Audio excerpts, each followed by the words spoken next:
इसके बाद आपके शरीर में जो सबसे बड़ी ग्रंथि है वो है लीवर, जिसका नाम है यकृत।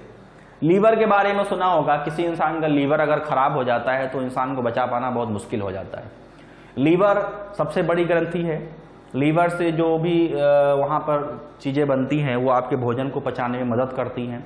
खास करके सारा जो आपका भोजन है वो स्टोर कहाँ होता है? लीवर में। सारा जो भोजन जब डाइजेस्ट हो जाता है, जब पच जाता है, पचने के बाद भोजन कहाँ पर स्टोर किया जाता है, कहाँ जमा किया जाता है? लीवर में आकर के सारा भोजन जमा होता है।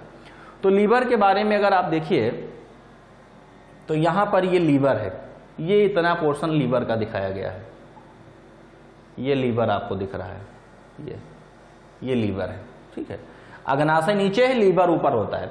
और ये होता है गॉल ब्लैडर, पित्ताशय, जहां पित्त भरा होता है। लीवर के अंदर जो पित्त बनता है वो पित्ताशय में जाकर के क्या होता है? जमा हो जाता है, ठीक है। तो ये पूरा लीवर है। लीवर आपके शरीर की सबसे बड़ी ग्रंथि है, जहां से पित्त निकलता है।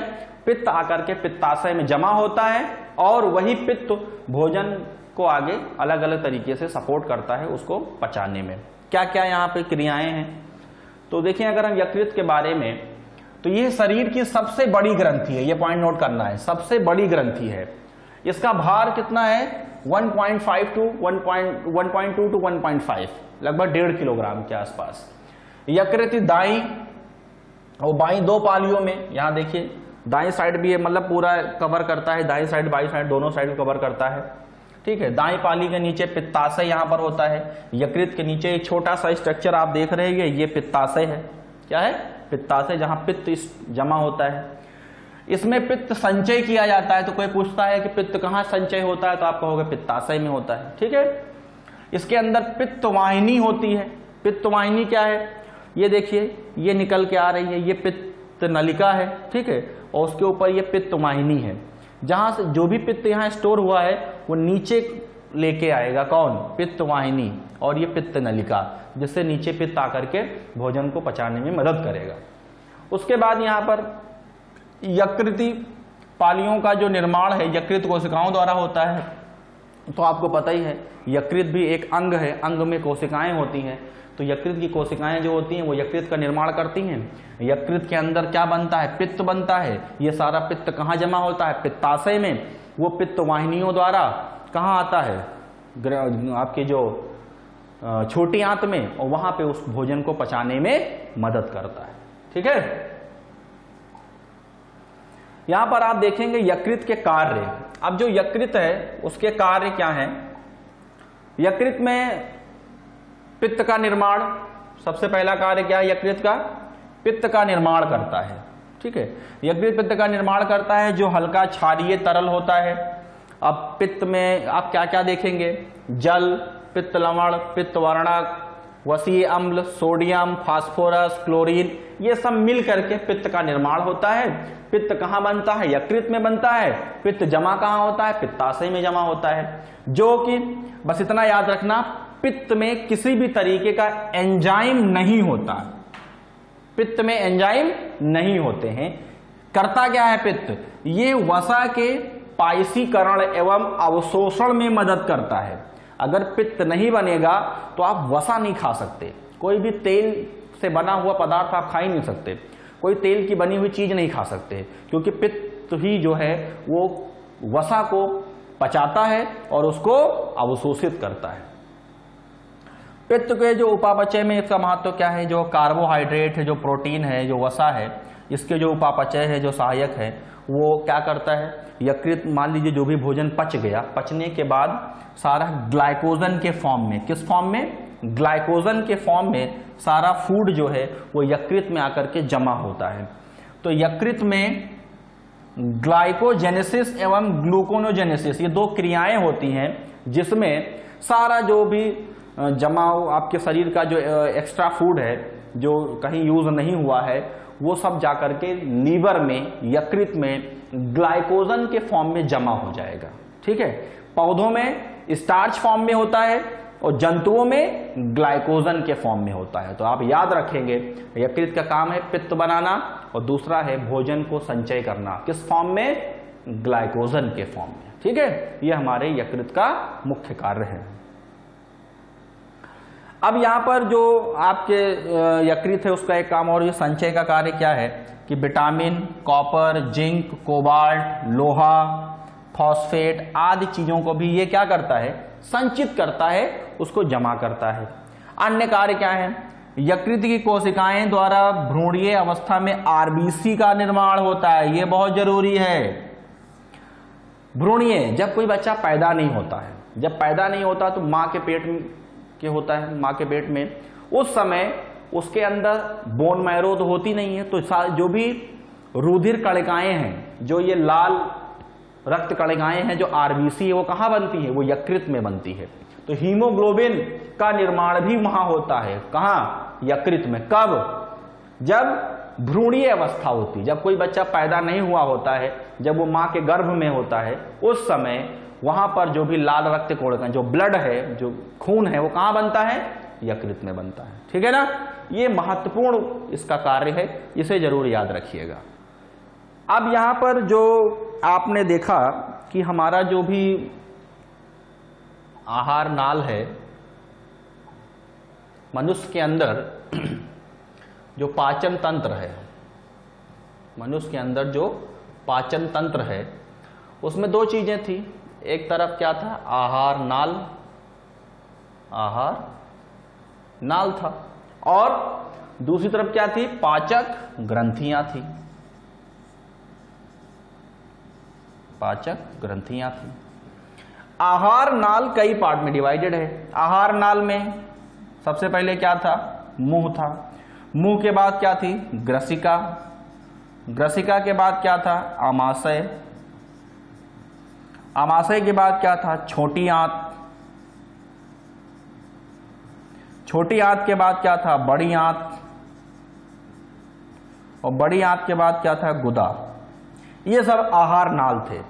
इसी आहार नाल में ग्रंथियां कौन कौन सी थी, ग्रंथियां लार ग्रंथि, अग्नाशय और यकृत, जिसमें सबसे बड़ा कौन है, यकृत। तो ये हमारा पूरा पाचन तंत्र था। तो आपने आहार नाल देख लिया, पाचक ग्रंथियां देख ली। अब यहां जो पाचक ग्रंथियां हैं, इनमें जो पाचक रस बनते हैं, उनके कार्य क्या है, पाचक रस क्या करते हैं, आपके शरीर में भोजन कहां पर कैसे डाइजेस्ट होता है, ठीक है। तो ये हमें देखना है, समझ रहे हो ना। आहार नाल के अंग आपको पता है, पाचक ग्रंथियां आपको पता है, पाचक ग्रंथियों में जो भी पाचक रस बनते हैं, उनके नाम और उनके कार्य क्या हैं, वो अब हम देखेंगे। यहां पर आप ध्यान से देखिए तो आपके शरीर के अंदर अलग अलग तरीके के जो भी अंग हैं, जैसे सबसे पहले आप देखिएगा माउथ। आहार नाल में सबसे पहले क्या होता है, मुंह होता है ना। तो बेटा मुंह के अंदर क्या है, मुंह जब आप अपना खोलोगे तो मुंह में क्या मिलेंगी, लार ग्रंथियां। मुंह में क्या मिलेंगी, लार ग्रंथियां। पहले भोजन को लिया, भोजन का अंतःग्रहण किया, जब भोजन का अंतःग्रहण करोगे फिर उसको चबाओगे, दांतों से चबाओगे, फिर अपने जीवा से उसका रस लोगे, स्वाद लोगे। चबाने के बाद उसमें जो ये लार ग्रंथियां होती हैं वो क्या मिलाएंगी, लार रस मिलाएंगी। सारा भोजन मुंह के अंदर एक लसलसा जो है पदार्थ बन जाएगा, लसलसा तरीके से वो पूरा मिक्स हो जाएगा। मिक्स होने पर वहां जो लार है, उस लार के अंदर एक एंजाइम होता है टाइलिन। क्या होता है, टाइलिन।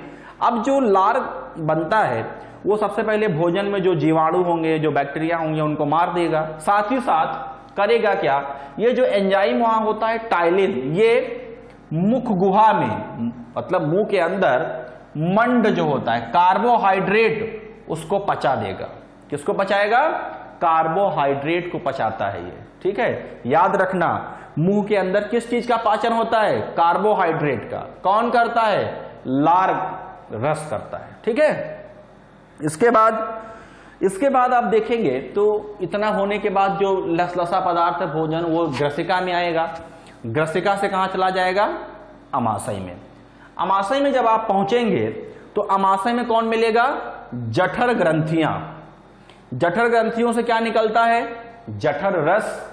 जठर रस में कौन कौन से एंजाइम होते हैं, HCl होता है वहां पर। HCl क्या करता है, कि जो बैक्टीरिया, जो जीवाणु मान लो मुंह में नहीं मरे थे, वो पेट में जाकर के मर जाएंगे, ठीक है, उनको खत्म करेगा। साथ ही साथ वहां पर जो एंजाइम है पेप्सिन और रेनिन, ये कहाँ होते हैं? जठर रस में होते हैं। कहाँ बनते हैं? अमाशय में। तो पेप्सिन और रेनिन अमाशय के अंदर होते हैं, करते क्या हैं? ये प्रोटीन, दूध और वसा, प्रोटीन जो आप खा रहे हैं, दाल जो खा रहे हो या दूध जो पी रहे हो, उसमें जो प्रोटीन है उसको क्या करेगा? उसको पचाएगा। वसा, जो तेल आप खा रहे हैं वो भी पचाएगा। कौन पचाएगा? पेप्सिन और रेनिन। कहां पर पचाएगा? अमाशय में, ठीक है, वहां पर इसका पाचन किया जाता है। क्लियर? फिर उसके बाद अमाशय पहुंच गए। अमाशय के बाद फिर छोटी आंत में चले गए। छोटी आंत में जब आप पहुंचोगे तो छोटी आंत में पहुंचते ही जो उसका पहला भाग होता है, वहीं पर जो यकृत है, अभी आपने पढ़ा था ना यकृत, यकृत से क्या निकलेगा? पित्त रस निकलेगा। पित्त रस में जल होते हैं, लवण होते हैं, सोडियम वगैरह, पोटेशियम, ठीक है, ये सब। लेकिन पित्त में एंजाइम नहीं होते, पित्त में कोई एंजाइम नहीं है। पित्त कहाँ होता है? गृहिणी। गृहिणी जो है वो छोटी आंत का पहला भाग है, जो यू शेप में होता है, वहां पर पचाने में सहायक है। किसको? वसा को। वसा को पचाते हैं। यहां जठर रस ने जो भोजन को अम्लीय बना दिया था, उसको क्षारीय कौन बनाता है? ये पित्त रस बना देता है। तो पित्त रस का काम है छोटी आंत में वसा को पचाने में मदद करता है। उसके बाद फिर अगली ग्रंथि आ जाएगी अग्नाशय। अग्नाशय से क्या निकलेगा? अग्न्यासिक रस। अग्नाशय से बहुत सारे जो वहां पर जो भी एंजाइम्स बनते हैं, उनका जो कंपोजिशन होता है वो अग्न्यासिक रस बन जाता है। ये अग्न्यासिक रस जो है उसमें कौन कौन से एंजाइम होते हैं? ट्रिप्सिन होता है, एमाइलेज होता है, लाइपेज होते हैं। ये तीन एंजाइम, इनका नाम याद रखना है, ट्रिप्सिन, एमाइलेज, लाइपेज। ये कहां है? गृहिणी। गृहिणी मतलब छोटी आंत का जो पहला भाग है। गृहिणी के अंदर क्या करेंगे? प्रोटीन, कार्बोहाइड्रेट तथा उसके जो अवयव होते हैं या जो वसा है उसको पचाने में मदद करेंगे। तो यहां भी प्रोटीन पचता है। प्रोटीन के अवयव जो यहां थोड़ा बहुत पचा हुआ था, उसके बाद जो बचा हुआ पार्ट है वो यहां पचेगा। कार्बोहाइड्रेट का बचा हुआ पार्ट यहां पचेगा और वसा का जो भी बचा हुआ पार्ट है वो यहां आकर के पच जाएगा। तो अग्नाशय ने भी क्या किए? जो भी यहां पे रस बनाए, उससे भोजन के जो प्रोटीन, कार्बोहाइड्रेट हैं वो सब क्या हो जाएंगे? उनका पाचन होगा। कहां पर? छोटी आंत में। उसके बाद ये जो आंत्र ग्रंथियां हैं, छोटी आंत जो होती है वहां भी आंत्र ग्रंथियां होती हैं, जहां से निकलता है आंत्र रस, इंटेस्टाइनल जूस। छोटी आंत के अंदर भी रस का निर्माण होता है। ये छोटी आंत के जो रस होते हैं वो भोजन को पूर्णतया क्या कर देते हैं? पचा देते हैं। तो यहां पर कौन कौन से एंजाइम है? एरेप्सिन, माल्टेज, लैक्टेज, सुक्रेज, लाइपेज। ये अलग अलग तरीके के जो एंजाइम हैं, ये छोटी आंत के अंदर भोजन को पूरी तरीके से पचा देंगे। प्रोटीन के अर्ध पचे अवयव, माल्टोज, लैक्टोज, सुक्रोज, वसा, मतलब हर तरीके का जो भोजन है, चाहे वो कार्बोहाइड्रेट हो, चाहे वो प्रोटीन हो, चाहे वो वसा हो, पूरी तरीके से उसका पाचन यहां छोटी आंत में हो जाएगा। किसकी मदद से? आंत्र ग्रंथियों से निकलने वाले आंत्र रस से। तो इस तरीके से आपने देखा कि मुंह से लार ग्रंथियों ने पाचन शुरू किया और छोटी आंत में आकर के आंत्र ग्रंथियों ने भोजन को पूर्णतया क्या कर दिया? पचा दिया। पचाने के बाद जो छोटी आंत है वो पचे हुए भोजन का अवशोषण करेगी। बड़ी आंत में जल का अवशोषण होगा। उसके बाद जो भी बचेगा, जो ऐसा भोजन जो अपचय है, जो पच नहीं सकता, जो आपके शरीर के लिए हानिकारक है, वो सारा मल, वो सारा अवशिष्ट पदार्थ वो बड़ी आंत के निचले भाग में जाकर के जमा हो जाएगा, जिसको रेक्टम बोलते हैं, वो वहां जमा हो जाएगा। उसके बाद मलाशय या आप कह सकते हो गुदा के द्वारा वो उसका बहिष्करण हो जाएगा, वो हमारे शरीर से बाहर निकल जाएगा। तो एक तरफ हम भोजन को ग्रहण करते हैं, अंतःग्रहण, फिर उसको मुंह से लेकर के छोटी आंत तक पचाते हैं, फिर उसका अवशोषण करते हैं, फिर स्वांगीकरण, शरीर के अंदर उसका उपयोग होता है, फिर जो बचता है, जो पच नहीं सकता, जो बेकार है, उसका बहिष्करण होता है मलाशय के द्वारा, गुदा के द्वारा। ठीक है, तो इतनी सारी बातें यहां आप पढ़ रहे हैं डाइजेस्टिव सिस्टम के अंदर। तो यहां आपने देखा कि मनुष्य के अंदर एक पाचन तंत्र होता है जिसमें आहार नाल है, पाचक ग्रंथियां हैं जो पूरा भोजन जो है पचाती हैं, उसको अवशोषित करती हैं, और जो नहीं पचता है, जो बेकार होता है, उसको शरीर से बाहर कर देती हैं। तो जंतुओं में या मानव में इस तरीके से पोषण होता है। ये पूरा टॉपिक यहाँ पर कवर हो गया है, यहाँ पर ये पूरी तरीके से जो है कंप्लीट हो रहा है। बेटा ये जो चार्ट है ये बहुत इंपॉर्टेंट है, इसको याद कर लेना, पाचक रस और उसके कार्य क्या है। तो यहाँ पर आपने देख लिया जंतुओं का भोजन किस तरीके से होता है, वो कैसे पचता है। ठीक है, अब हम लोग नेक्स्ट लेक्चर में मिलेंगे, वहाँ आगे श्वसन के बारे में बात करेंगे। ठीक है बेटा, थैंक यू, धन्यवाद।